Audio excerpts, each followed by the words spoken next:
പ്രിയപ്പെട്ട സഹോദരങ്ങളെ, കിടന്നിട്ട് എഴുന്നേറ്റ് കഴിഞ്ഞാൽ കിടക്കപ്പാ മടക്കി വെക്കണം. വളരെ ഗൗരവത്തോടുകൂടി കാണേണ്ട ഒരു കാര്യമാണ്. എന്റെ പ്രിയപ്പെട്ട സഹോദരങ്ങളെ, പ്രവാചകൻ സല്ലല്ലാഹു അലൈഹി വസല്ലം തങ്ങൾ പറയുന്നു, നമ്മൾ കിടന്നു കഴിഞ്ഞാൽ, ഇന്നത്തെ പെണ്ണുങ്ങൾ വിരിപ്പ് മടക്കാറില്ല. 8 മണിയായാലും 9 മണിയായാലും അവിടെ തന്നെ അവസാനം നമ്മൾ എന്തെങ്കിലും പറയാൻ തുടങ്ങുമ്പോൾ മടക്കുന്ന ഒരു സ്വഭാവം. എന്റെ പ്രിയപ്പെട്ടവരെ, നമ്മുടെ വസ്ത്രങ്ങൾക്കുള്ളിൽ പോലും ഇബ്ലീസ് കയറിയിരിക്കുമെന്ന, നമ്മുടെ വസ്ത്രങ്ങൾക്കുള്ളിൽ പോലും അവൻ കയറിയിരിക്കും, നമ്മുടെ വിരിപ്പുകൾക്കകത്ത് അവൻ കയറിയിരിക്കും. അതുപോലെ തന്നെ ബെഡ്റൂമുകൾ തൂക്കാതെ വാരാതെ പെണ്ണുങ്ങൾ രാത്രിയാ തൂക്കുന്ന വീട്, രാത്രിയാണ് വീട് തൂക്കുന്നത്. പണ്ടുള്ള ഏതെങ്കിലും പെണ്ണ് വൈകുന്നേരമായി വീട് തൂത്തു കഴിഞ്ഞാൽ തുണി അലക്കാൻ വിടുവോ? പണ്ടുള്ളവര് മഗ്രിബിന്റെ സമയം കഴിഞ്ഞാൽ പിന്നെ തുണി പോലും കഴുകാൻ വിടില്ല.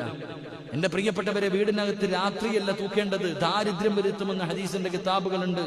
കിതാബുകളിലൂടെ നമുക്ക് പഠിപ്പിച്ചു തരുന്ന വളരെ ഗൗരവത്തോടു കൂടി കാണേണ്ട കാര്യം.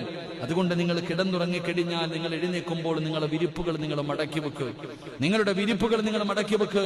മഹാനായ പ്രവാചകൻ സല്ലല്ലാഹു അലൈഹി വസല്ലമ തങ്ങൾ പറഞ്ഞു, ഉറക്കത്തിൽ നിന്ന് എഴുന്നേറ്റ് കഴിഞ്ഞാൽ 3 പ്രാവശ്യം നിന്റെ മൂക്കിന്റെ ഉള്ളിൽ വെള്ളം കയറ്റി നീ ചീറ്റണേ എന്ന് നബി മുഹമ്മദ് മുസ്തഫ സല്ലല്ലാഹു അലൈഹി വസല്ലമ തങ്ങൾ പറയുന്ന, ഉറക്കത്തിൽ നിന്ന് എഴുന്നേറ്റാൽ മൂക്കിന്റെ അകത്ത് വെള്ളം കയറ്റിയിട്ട് നീ 3 പ്രാവശ്യം ചീറ്റണം. എന്തിന്?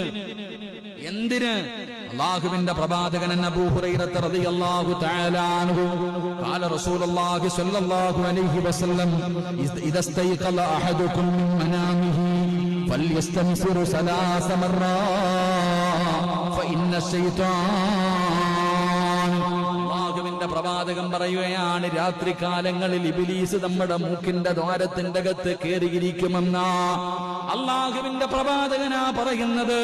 മഹാനായ അബൂ ഹുറൈറ റളിയല്ലാഹു തആല റിപ്പോർട്ട് ചെയ്യുന്ന ഹദീസാ. മൂക്കിന്റെ ദ്വാരങ്ങൾക്കകത്ത് ഇബ്ലീസ് കയറിയിരിക്കുന്നുണ്ട്. അതുകൊണ്ട് ഉറക്കത്തിൽ നിന്ന് എഴുന്നേറ്റാ 3 പ്രാവശ്യം മൂക്കിന്റെ അകത്ത് വെള്ളം കയറ്റിയിട്ട് നീ ചീറ്റിയിട്ട് ഇബ്ലീസിനെ പുറത്താക്കണേ എന്ന് ആദരവായ പ്രവാചകൻ നബി മുഹമ്മദ് മുസ്തഫ സല്ലല്ലാഹു അലൈഹി വസല്ലമ തങ്ങൾ അവിടെ നിന്ന് പഠിപ്പിക്കുന്നുണ്ട്. എന്റെ പ്രിയപ്പെട്ടവരെ, ഇബ്ലീസ് സാധാരണ ഒരുത്തനല്ല, അവൻ എല്ലാവരെയും പിഴപ്പിക്കുന്നവനാണ്. അവൻ ആദം നബിയെയും ഹവ്വാ ബീവിയെയും രണ്ടുപേരെയും സ്വർഗ്ഗത്തിൽ നിന്ന് പുറത്താക്കാനുള്ള കാരണം ഇബ്ലീസാ. അല്ലാഹുവേ, ആദം നബിയുടെ മക്കളായ ഹാബീലിനെയും ഹാബീലിനെയും തമ്മിലടിപ്പിച്ചതാരാ? ഇബ്ലീസാ.